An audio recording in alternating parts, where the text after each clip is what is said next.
Hello, I want to go over how to make Lucky Charms out of Sculpey clay and go over a couple different Lucky Charms with you as well. So here I have a list of some that you can see, and there are some that surprised me when I found out that they're Lucky Charms. So let's go through. So four-leaf clovers, number 7 rainbows. So yeah, the first is a four-leaf clover, which we all know.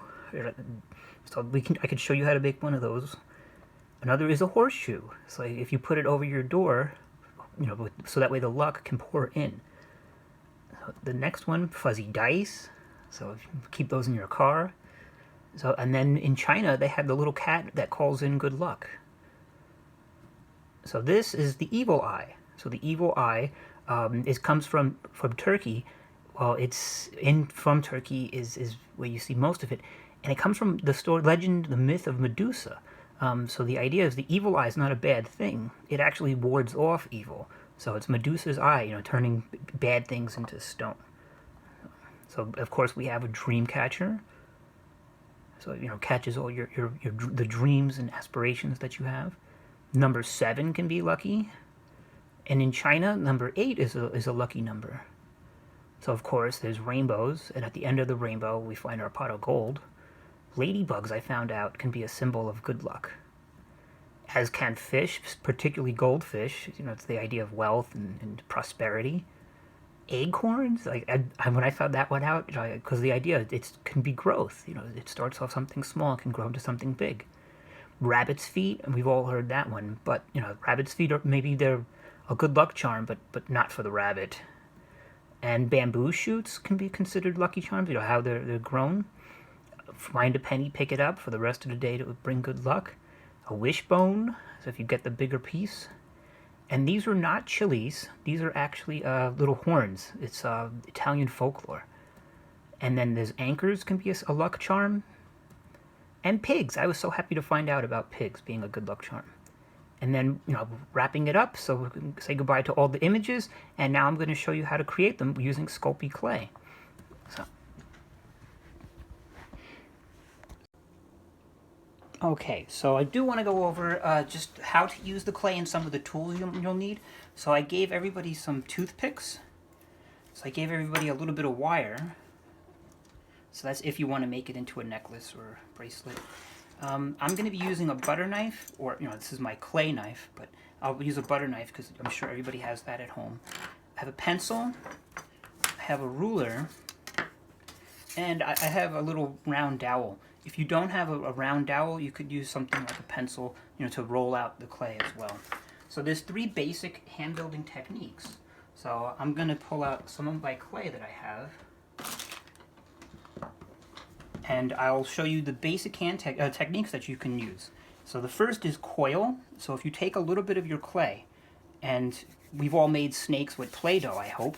If you roll your clay out, you can roll it. I like to roll it on the table, and I try to make even rolls, so you can create coils of different sizes.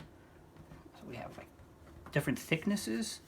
So depending on if it feels a little lumpy, that's okay. You can just work on it. Takes a little bit of a practice. So, but you can make thin coils. You can make thick coils. Whatever works for you. Whatever it is you're making. So here I have this clay. So maybe you want your coil, you can make the coil and it can turn into an arm. Because I think what I'm going to make, I wanted to make a pig, a good luck pig. So one of the first things I'm going to do is if I take a little bit of green, I can take a tiny bit of white, and if I mush it in and I mix it up, I can make a lighter green. So that way I can extend it. So if you want to make a shamrock, you can make varying colors of the green. So I made a little leprechaun hat. So I did not shade that. I did not add any white to that. So what I did do for the belt around the top is I rolled out a coil like this, and then I flattened it.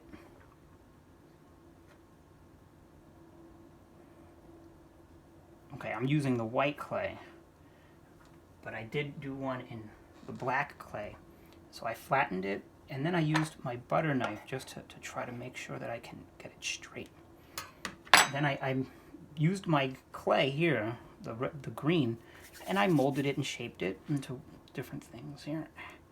And I can tap it down. I can roll it, and using Coil to create the hat.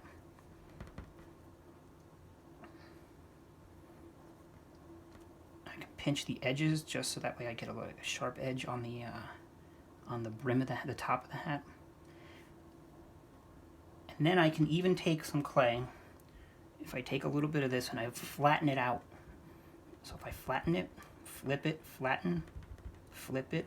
So now I'm making a slab. So the other way of doing that would be with your rolling pin.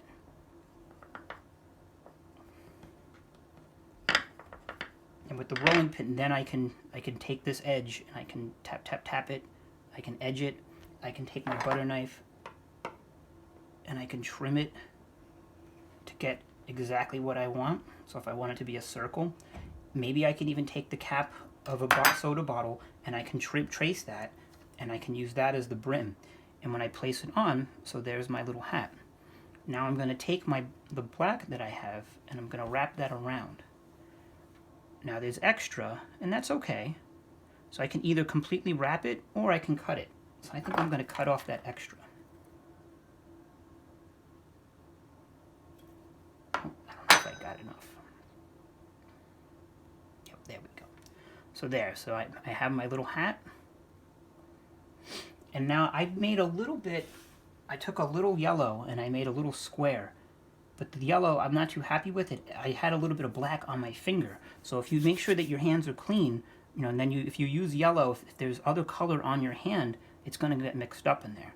So if I use just the yellow without, you know, mixing up and touching the black a lot, I can create my the buckle part of the belt. I can put that on. There we go. I like this one better. I think this one needs to be a little bit bigger. So that's Coil. I showed you slab, and now I can do pinch. Pinch is just by pinching your hands together, you can pinch out the shape. So like if I wanted to make a shamrock, a 4-leaf clover, I can just pinch it into almost like a cheese wedge shape, like that, and press it. Then I'm going to take my toothpick, and if I go like that, just by pressing it, I can create kind of the leaf shape.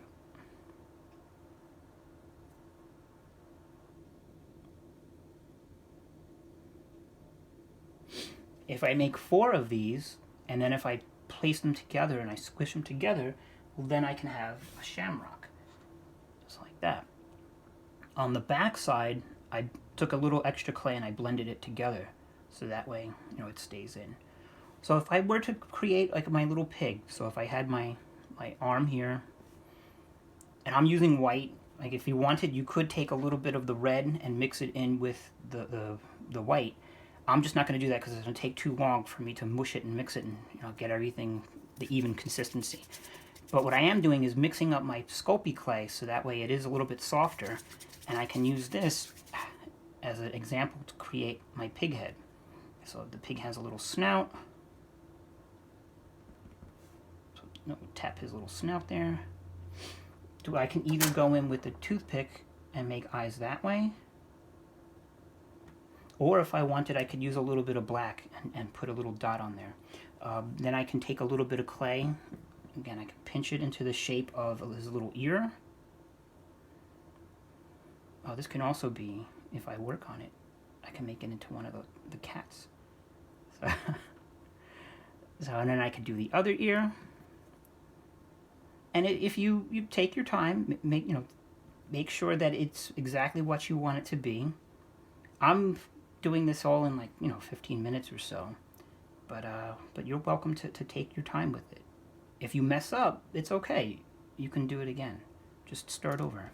So I think for this one, I think I'm going to just do his nose like this. That was a little bit too big. Oh, so I messed up. And that's okay.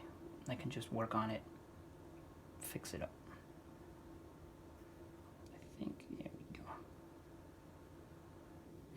So there we got our little pig head.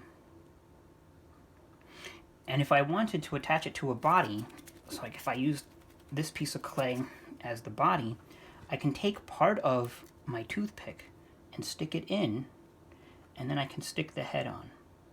Lower that a little bit more. Lower it just a little bit on, and press it so that way it kind of, the clay here does touch the clay there. And then I can add my, this is a big arm. Let's make that arm a little smaller.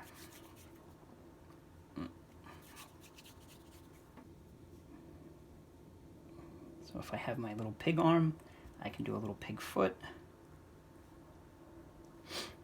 His body's a little big. So I did make another one out of the pink, but I didn't attach his head. You see how easily it comes off. So it would make a lot of sense for me to stick this into here and put that on there. Now I did do this part. I took my pencil and I took my wire and I wrapped it around. So that way I can place it inside of the pig head, like here in the back. Oh, there's a little bit extra. I should cut that off.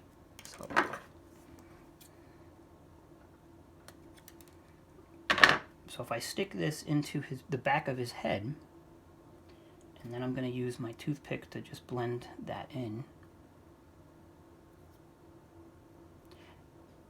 I can then turn this into a necklace.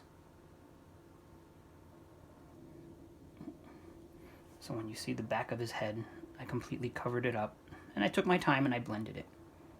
So that was just one of the good luck pig, and he's going to be holding his little shamrock. But I made the little cat, so he's calling in the good luck. So again, I took a long time to make the whiskers, his collar, everything. I rolled out a coil, pinch, slab. So I have my moon. So again, you know, you could I used a cap to make my circle, and I traced it and cut it out. So I have my, here's my evil eye, another pig that I never finished that one. Here's my acorn, some other shamrocks, a good luck horseshoe, and if you want, you can make multiples for a necklace or a keychain. Here's the red balloon from Lucky Charms, little heart. So there's a lot of possibility of the different things that you can create. So have fun. So you can use coil, you can pinch the shape, and you can use slab. So with that, there's a lot of possibility.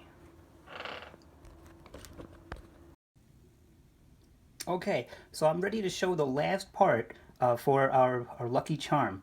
So once you make your charm and then you bake it, and I have it written up here, you're going to bake it at 270 degrees for 15 minutes, and you're going to have an adult do it.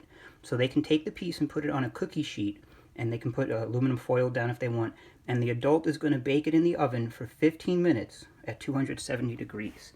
Okay, I'm going to put my camera there, and I'm just going to show a couple little things that we can do with our pieces. So these are the pieces that I made, and they're already baked. So I'd had my wire and I stuck it through. So I can take my wire and string, and I can put my necklace cord through, and I can tie that up. So if I tie it up, I'm going to take these two ends, make sure they're as close together as possible, and I'm just going to loop it through, put both of them through the little loop, and tie it. You know, this isn't as tight as I would like it.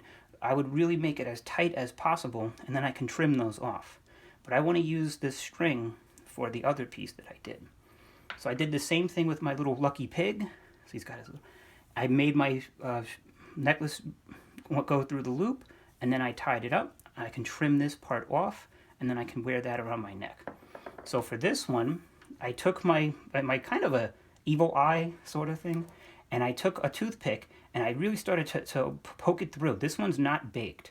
So if you wanted to make a little beaded bracelet, so I started with that, and it didn't work very well. I have some broken toothpicks to prove it. So I took a paintbrush, and I just started to put that through, just so I can get the hole inside really thick. I can open it up quite a bit. Once that's opened up, and it needs to be pretty wide because this necklace cord is pretty thick. So if I can fit my necklace cord through, then I know after I bake it, it'll be fine. and then only after I bake it, without the necklace cord doesn't go into the oven. So once I bake this, you know, then I can feed it through, and I can tie it on, and then I can wear this as well.